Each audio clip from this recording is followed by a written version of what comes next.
Assalamualaikum warahmatullahi wabarakatuh. Salam sejahtera untuk kita semua. Saya harap pada kesempatan kali ini teman-teman dalam keadaan sehat walafiat. Baik, di pertemuan kali ini saya akan membahas materi mengenai pasar tenaga kerja.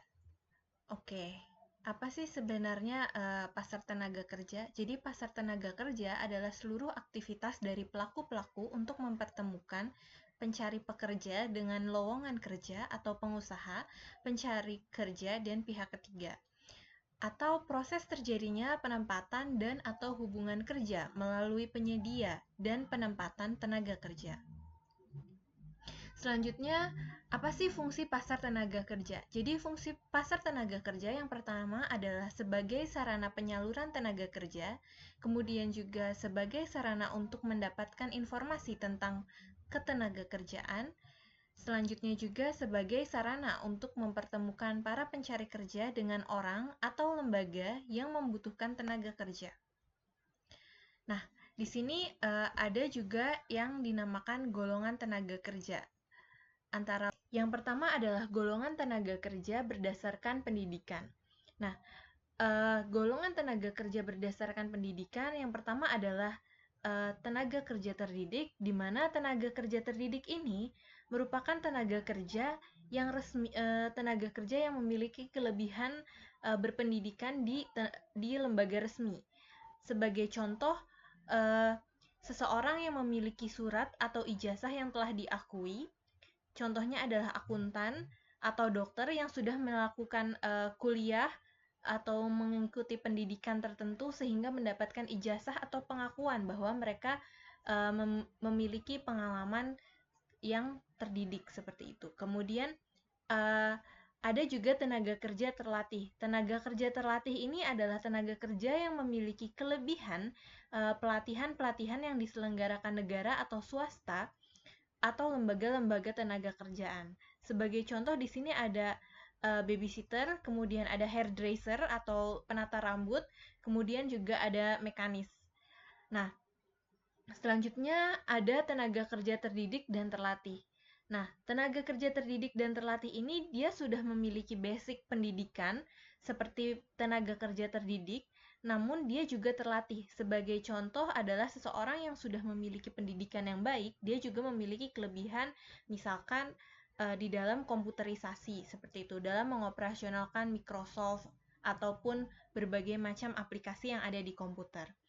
Nah, selanjutnya ada tenaga kerja tidak terdidik dan tidak terlatih. Tenaga kerja tidak terdidik dan tidak terlatih ini merupakan tenaga kerja yang tidak memiliki pendidikan yang baik, kemudian juga tidak memiliki keterampilan yang lebih, sehingga dia tergolong dalam tenaga kerja yang tidak terdidik dan terlatih. Kemudian ada juga tenaga kerja berdasarkan prioritasnya. Tenaga kerja berdasarkan prioritasnya antara lain adalah pasar tenaga kerja utama, yaitu pasar yang menawarkan jabatan atau posisi dengan tingkat upah yang atau gaji yang tinggi, pekerjaan yang baik dengan kondisi yang stabil, di mana biasanya ada pada sektor padat modal.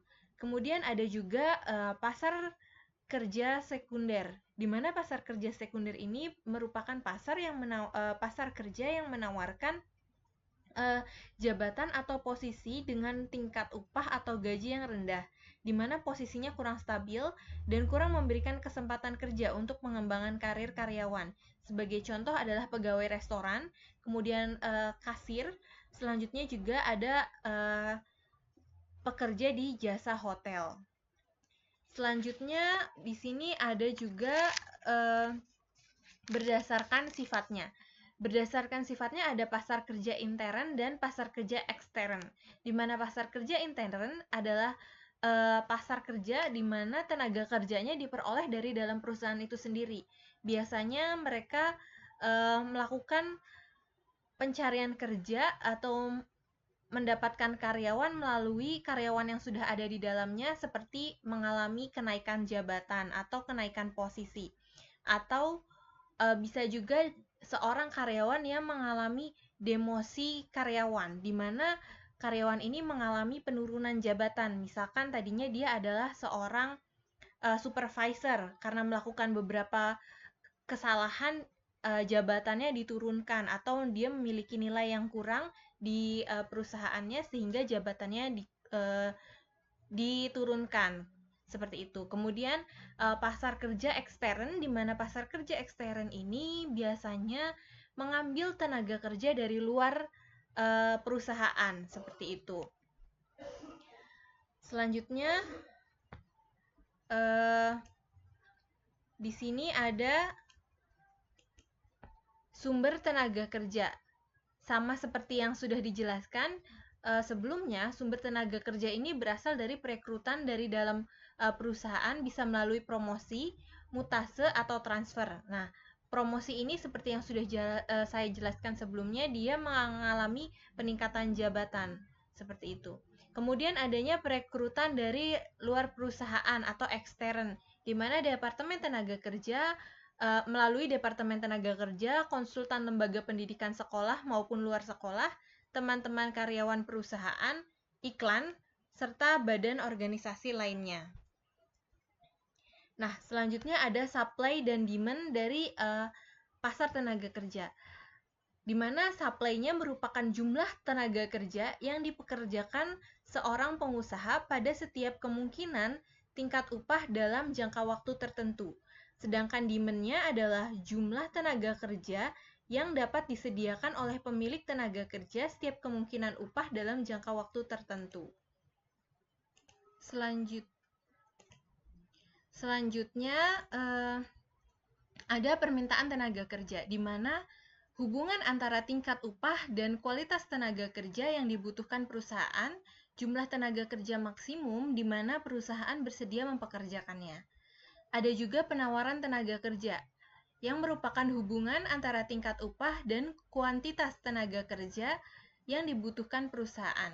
Adanya jumlah tenaga kerja maksimal di mana perusahaan bersedia mempekerjakan dalam berbagai tingkat upah pada periode waktu tertentu. Kemudian adanya hubungan dengan tingkat upah. Ada supply dan demand, di mana pada saat supply, jika upah naik, maka kuantitas tenaga kerja akan meningkat. Kemudian juga pada demand, jika upah menurun, maka kuantitas tenaga kerja yang akan bekerja akan meningkat. Nah, kita bisa lihat di sini ada tingkat penawaran dan permintaan tenaga kerja, di mana di sini terjadi keseimbangan antara upah dengan jumlah tenaga kerja yang dibutuhkan, baik yang ditawarkan maupun yang diminta oleh perusahaan ini sudah seimbang, sudah mencapai equilibrium.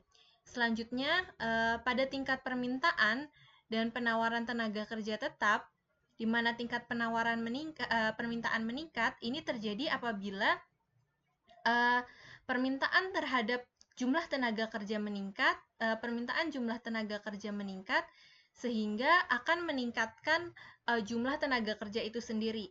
Nah, ketika permintaan dan jumlah tenaga kerja ini meningkat, semakin banyaknya permintaan tenaga kerja, maka para tenaga kerja ini akan meningkatkan upah mereka, akan meminta kenaikan upah mereka, seperti itu. Sehingga di sini akan terjadi pergeseran kurva, di mana yang awalnya ada di E menjadi di E1. Sehingga ketika permintaan sudah meningkat, terjadinya peningkatan permintaan tenaga kerja diikuti dengan jumlah tenaga kerja yang meningkat, sehingga menyebabkan upah juga mengalami peningkatan. Sebaliknya, apabila tingkat permintaan tetap tetapi penawaran tenaga kerjanya meningkat. Nah, jadi di sini ketika jumlah tenaga kerja dan yang ditawarkan mengalami peningkatan, jumlah tenaga kerja yang ditawarkan mengalami peningkatan, sehingga yang tadinya berada di S pindah menjadi ke S1, bergeser menjadi ke S1. Sehingga terbentuklah equilibrium yang baru, yang tadinya berada di equilibrium pertama, kemudian menjadi di equilibrium E1. Ini misalkan E0, menjadi E1. Nah, akibat peningkatan jumlah tenaga kerja yang ditawarkan, maka terjadilah penurunan upah tenaga kerja karena sudah banyak tenaga kerja yang ditawarkan sebelumnya. Selanjutnya ada komposisi angkatan kerja. Angkatan kerja adalah penduduk usia kerja. Nah, untuk angkatan kerja di seluruh dunia ini berkisar antara usia 16 tahun sampai 64 tahun. Namun di Indonesia sendiri angkatan kerja dimulai dari usia 15 tahun ke atas yang bekerja ataupun punya pekerjaan namun sementara tidak bekerja dan pengangguran. Kemudian untuk melihat bagaimana perbandingan angkatan kerja dengan penduduk usia kerja adalah menggunakan tingkat partisipasi angkatan kerja. Selanjutnya ada pasar tenaga kerja bersaing sempurna. Nah, di mana pada pasar tenaga kerja bersaing sempurna ini sangat banyak perusahaan yang membutuhkan tenaga kerja dan tenaga kerja tidak menyatukan diri dalam serikat pekerja. Jadi mereka tidak membentuk serikat pekerja. Berbeda dengan pasar bersaing sempurna, pada pasar tenaga kerja monopsoni ditandai dengan hanya ada satu perusahaan yang membutuhkan tenaga kerja, sedangkan jumlah tenaga kerja banyak tanpa melakukan serikat pekerja. Jadi di sini masih walaupun hanya ada satu perusahaan yang membutuhkan tenaga kerja dan jumlah tenaga kerjanya banyak, tetapi para tenaga kerja ini tidak membentuk serikat tenaga kerja. Namun lain halnya pada pasar tenaga kerja monopoli, di mana pada kondisi ini adanya tenaga kerja yang menyatukan diri dalam serikat pekerja atau organisasi yang didirikan dengan tujuan agar para pekerja dapat sebagai satu kesatuan membicarakan dan menuntut syarat-syarat kerja dengan dengan pengusaha. Selanjutnya, apa sih manfaat dari adanya serikat pekerja di dalam pasar monopoli? Jadi adanya serikat pekerja atau manfaat pasar monopoli bagi pekerja adalah dapat menuntut upah yang lebih tinggi dengan adanya dengan membatasi penawaran tenaga kerja, menjalankan usaha yang bertujuan menaikkan permintaan tenaga kerja. Selanjutnya, ada juga membatasi penawaran tenaga kerja, di mana membentuk organisasi pekerja yang bersifat sangat khusus atau ikatan dokter, insinyur mesin, dan sebagainya. Ini akan melarang yang tidak menjadi anggota untuk memasuki pasar tenaga kerja. Kemudian memberikan prasyarat yang sukar untuk menjadi anggota organisasi tersebut. Nah, adanya kelebihan dan kelemahan pasar tenaga kerja.